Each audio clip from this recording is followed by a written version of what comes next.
방금 대표님 말씀하셨던 것처럼 원달러 환율이 어제 1,400선에 올라섰습니다. 이건 매우 위험한 신호인데요.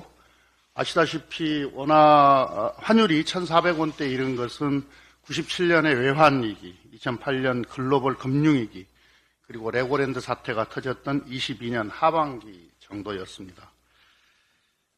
그런데 더 문제인 것은 현재 우리나라가 이 장기간의 내수 침체와 수출 부진 등으로 어떤 국가의 기초 체력이 많이 약화된 상황이라 이 환율 급등이 미칠 부작용에 대한 우려가 매우 큽니다.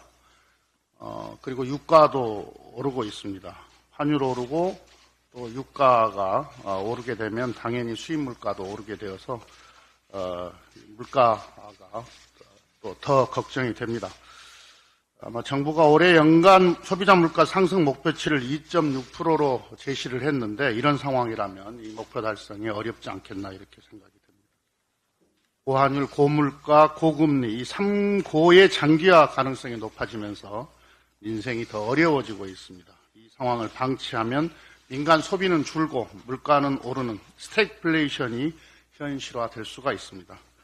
포퓰리즘적 감세 정책과 부동산 규제 완화만으로는 지금의 경제 위기를 극복할 수가 없습니다. 특단의 대책이 필요합니다. 전반적인 경제 상황이 매우 어려운 가운데 윤석열 정부가 건전재정만 외치면서 정부 지출을 줄였습니다. 그런데 실제로 건전재정을 지켰냐? 그렇지 못합니다. 아시다시피 지난해 관리재정수지 적자가 87조 원입니다. 당초 예상보다 29조 원이 늘어났습니다.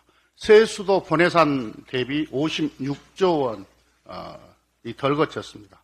윤석열 정부가 금과 옥조처럼 외치던 재정준칙, GDP 대비 3% 이내의 관리재정 수지 적자 관리 약속도 지키지 못했습니다. 무능한 정부입니다.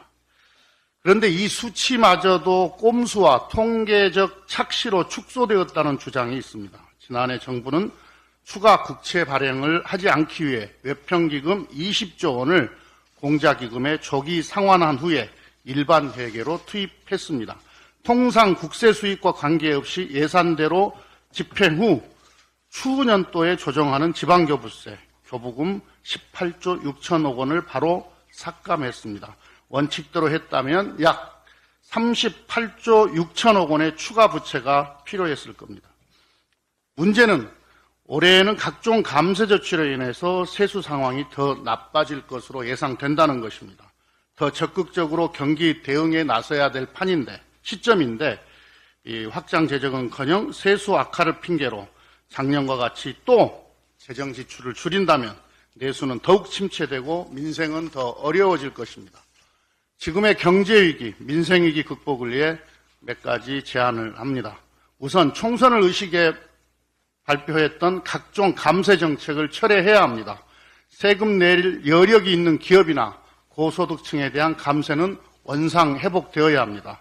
그래서 세수를 확보해야 정부가 이 내수 침체, 경제 위기를 극복할 다양한 정책 수단을 마련할 수 있습니다. 둘째로 고령화 사회 대비와 내수 진작 그리고 노인 빈곤 문제 해결의 일환으로 정부 주도로 헬스케어, 교육, 보건 등 사회 서비스 일자리를 대폭 늘려야 합니다. 민간에서 물론 양질의 일자리를 많이 공급해야 합니다만은 그렇다고 정부가 민간만 바라보고 손 놓고 있어서는 안 됩니다. 어제 홍성국 의원께서 원내 대책회의에서 발표한 바도 있지만 미국도 정부 주도로 많은 일자리를 만들고 있습니다. 큰 역할을 하고 있습니다. 우리도 고령화 사회 진입으로 늘어나는 서비스 수요에 대응하기에 정부 주도로 헬스케어, 교육, 보건 등 사회적 서비스 일자리를 대폭 늘려야 합니다. 질 낮은 단기 일자리라 비난할 게 아니라 연금 소득 대체율이 현재 우리가 31.6%쯤 되는데요. OECD 평균 50.7% 정도에 이를 때까지 공공일자리를 늘려야 합니다. 그 외에 대표님께서 총선 공약으로 제시했던 1인당 25만 원의 민생회복 지원금, 이걸 지역화폐로 발행하는 것도 여야가 정부와 함께 합의합시다. 특단의 대책이 필요할 때입니다. 마지막으로 심각한 PF 대출 부실 문제를 해결하기 위해 구조조정이 필요합니다. 우리 민생경제대책위원회는 레고랜드 사태 이후에 여러 차례에 걸쳐서 부동산 PF발 위기 대응을 강력히 주문해 왔었습니다. 그런데 윤석열 정부는 선거를 의식해서 구조조정을 차일피일 미뤘습니다. 그 사이에 PF 대출 잔액도 늘었고 연체율도 상승했습니다. 이대로 경착륙이 현실화된다면 건설사의 줄도사는 물론 금융위기도 현실화될 우려가 높습니다. 지금이라도 부동산 PF에 대한 적극적인 구조조정에 나서야 합니다. 문제를 더 키우는 우를 범하지 말아야 합니다. 어제 대통령 담화에서 현 경제 상황에 대한 긴장감을 전혀 느낄 수가 없었습니다. 구체적인 민생대책 제시도 없었습니다. 매우 실망스럽습니다. 그리고 우리 국민들은 매우 분노하고 있습니다. 지금의 심각한 경제 상황을 제대로 진단하고 경제정책 방향을 전면적으로 수정할 것을 강력히 요구합니다.